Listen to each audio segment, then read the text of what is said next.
Can you tell us what you've been up to? We sort of went on a family vacay over Christmas, and we haven't done that, the four of us, in a very long time, plus my grandma, so 5. And no, it was really nice. We got to spend it right on the bay, and it was just very low-key, so it was very good. Have you done a lot of practice before you've come to this event? I've been working hard, I guess, after Christmas and then over the first month of the new year, so yeah. And I saw you, I think, near the coffee shop, and we were speaking about it, and you said how much you like coming back down to 13th Beach. You like this tournament, and you like the course, obviously. Yeah, being a past champion here, I think it's a really great venue, just with the guys as well. I think it's just something very different that we don't get to have often, and it's just a great atmosphere, and all the crowds and the supporters come out and they can walk with us, so it's just something different for everyone. Wonderful. Questions, please. Mark.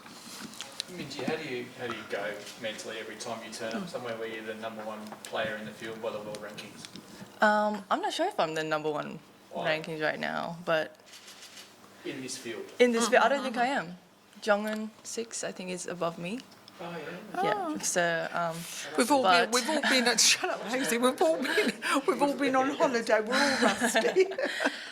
But to be one of the top players that come into the event, I think it's always a really good feeling, and it's just something that you hold, like, it's I guess an expectation for you yourself to want to play well, and obviously it's in Australia, so I want to have a good result as well. So yeah, that's just something for myself. So I guess once upon a time that might have been, a bit of pressure on you to perform, but now is it a weapon against the rest of the field?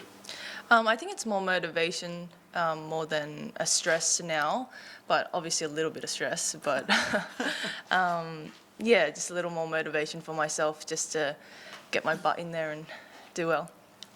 How do you, when you sit back and look at 2019, do you go, that was unbelievable, like I was so consistent, it was brilliant? Or do you go, wish I'd won another time or two? I think a little bit of both. Obviously had quite a few top 2s, but hopefully this year I can make those top 2, a couple more top 2s into first, so yeah, a little bit of both. So those things on the LPGA tour, the most top 10s and all those sort of things, do they factor in your thinking at all or not at all? Well, I don't think I've won any of those before, but I think I come close. But once you're like at the tournament and playing them, you don't really have them going through your mind. So I think at the end of the year or something, if somebody's like, "Oh, you had this many top 10s," and you're like, "Oh, I did." I don't really think about it too much. Yeah. Is it a challenge coming back after the break, or have you been doing this for so long now that you're just used to it? Well, this is my 6th year on the LPGA tour, so yeah, I'm a little bit more accustomed to sort of like the break and now like starting the year, but I think there's always a little bit of rust because you haven't really been in tournament play and playing competitively for a couple months, so yeah, I think it's a little bit of both. I'm a little used to it, but I'm not totally used to it. Yeah, it's definitely been in the back of my mind since last year, just because I think the qualifying, it goes by your world ranking, so I'm just going to try and keep that like in the range, and yeah, we'll see from there. Well, assuming that you do stay pat, which is extremely likely, there's a lot of big things in the year for you every year, but how big a deal would that be? Oh, yeah, it will be amazing. I think just to be able to represent Australia at the Olympics is such a great honour, and since I sort of got a taste of it at Rio, I really want to go to Japan, so yeah. And have you got your year planned out? Do you sort of sit down at the beginning of the year and say, I'm going there, I'm doing this, towards the Olympics or just towards the majors? Are you there that you plan your year around the majors, or do you just sort of say, I like this week, I'm going to play this week and not that week because I don't like this? I think I plan my year mostly around, I think, which events like fit in best with like how you're going to be mentally or physically. So obviously the majors are very important, but they seem to be very clumped together. So like Evian and British are really close, and there's a lot of tournaments in that sort of stretch. Yeah. So I sort of go, well, am I going to be ready for those events to play well if I play these events prior to them? So Yeah. that's just how I do my year usually. Yeah, and you're all set for this year, 2020.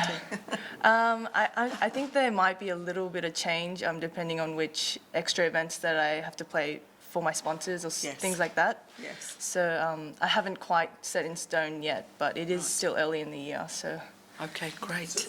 Minjee, we talked a fair bit on our podcast a couple of times about lack of sponsorship, and for you and Sue and Hannah in particular, have you got any thoughts on that? Did you listen to it? Did you think that it's wrong, bad? bad about the The sponsors. lack of domestic sponsors for you? I mean, I mean, you're a very proud Australian and you want to represent Australia at the Olympics, and yes. no offence to everything you'd be wearing there, which I'm really, understand completely. I'm sure you'd like to see a domestic sponsor there as well, if you could. Radel is domestic, so that's sort of a kind of a new thing for me. I only just signed with them, but yeah, I think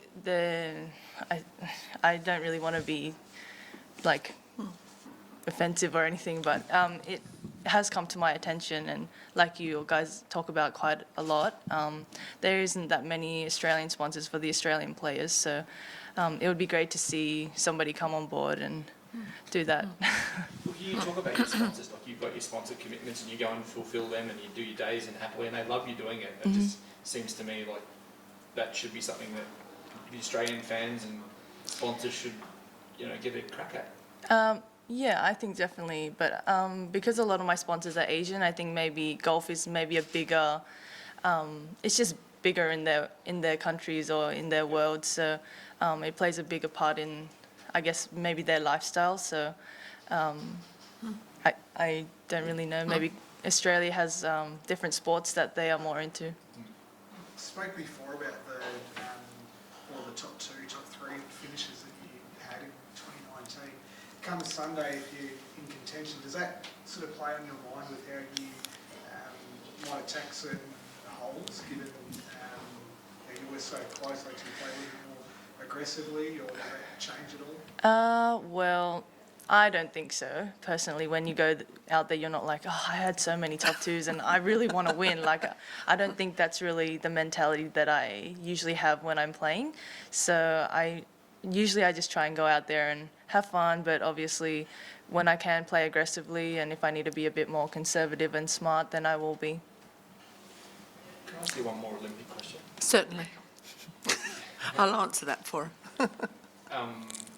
Obviously you played with Sue last time and Hannah's in the slot to play with you at the moment. Have the three of you, you're reasonably good mates, have you talked about potential of the three of you sort of getting there? We haven't really spoken about the Olympics too much, but I know everybody's really excited and really wanting to go. But we haven't really spoken too much about it. Lots in between. Sorry, Another one. Yeah. Absolutely. So you watched Hannah, do her thing last year. I'm sure you were thrilled for her. Yeah, Is that the for sure, yeah. overriding emotion, or is it something that makes you a little envious as well, or what? How does it make you feel? I'm not really like envious. Like I know my time will come. So yeah, I was just really happy for her, and yeah, sent her a message straight away, and yeah, no, it was cool. It was cool to watch. Yeah, Yeah. for sure. Is that okay, ladies and gentlemen? Have you and your brother ever played an event like this together at the same time before? Oh, we did a couple years ago, but I think he played really well that year and I didn't. So no, it was really fun. We had a practice round yesterday, played 9 holes, and yeah, I think I haven't played with him in a while. So yeah, shows to see how far he hits it. So yeah, that was good.